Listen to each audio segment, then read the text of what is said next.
Assalamualaikum warahmatullahi wabarakatuh dan selamat sejahtera. Nama saya Amanda Wafa binti Muhammad Zeri. Umur saya 12 tahun. Saya bersekolah di Sekolah Kebangsaan Pulau Rusa, Pekan Pahang.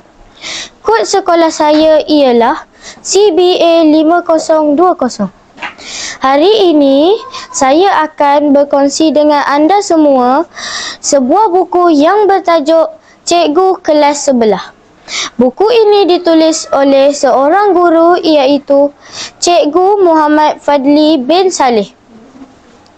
Beliau merupakan seorang guru di sebuah sekolah rendah. Cara penulisan beliau yang santai dan menggunakan bahasa yang mudah amat menarik untuk dibaca oleh pelbagai peringkat umur. Rakan-rakan sekalian, buku ini mempunyai 182 muka surat. Buku ini diterbitkan oleh Comrade pada tahun 2017.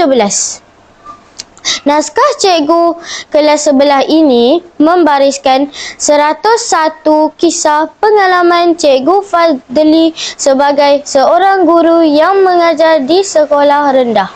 Pengalaman bersama dengan para pelajar, ibu bapa, kaki tangan sekolah dan juga masyarakat sekitar. Ada kisah yang membuatkan kita tersenyum atau tergelak sendiri dan ada juga kisah yang mengundang sebab di dada.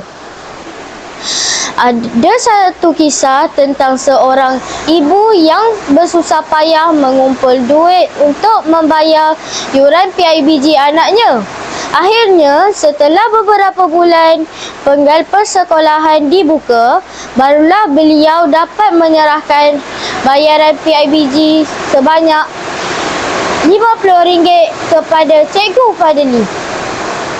Keesokan harinya, setelah tamat waktu persekolahan, Cikgu Fadli terserempak dengan ibu tersebut dan memulangkan duit RM50 itu. Dengan alasan buku resit sudah dipulangkan ke pejabat, maka agak leceh untuk meminta semula buku resit semata-mata kerana seorang pelajar membuat bayaran. Duit RM50 itu yang dipulangkan tersebut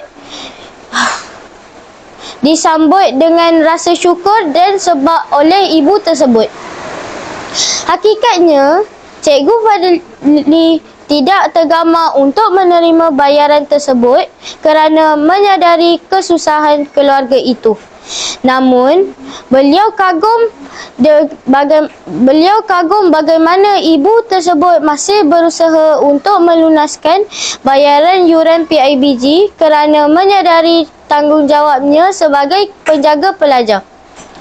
Mungkin bagi sesetengah orang, RM50 itu tiada apa nilainya. Hanya cukup untuk belanja sekali makan di kafe hipster. Namun, bagi orang lain pula, RM50 itu terlalu besar nilainya. Mungkin itulah jumlah duit dapur untuk makan seminggu bagi satu keluarga. Membaca naskah Cikgu Kelas Sebelah seperti kita sama berada di sekolah tempat Cikgu Fadli mengajar.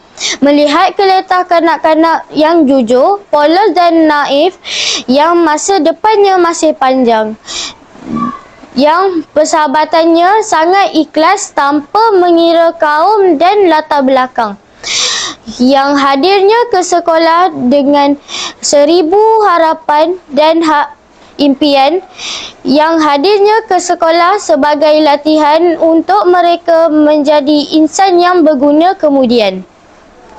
Betapa besar jasa guru kepada seseorang manusia itu.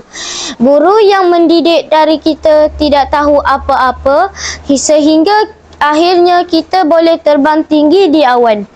Dan guru itu tanpa jemu mendidik anak murid yang lain agar dapat terbang tinggi dan lebih tinggi dari dirinya sendiri.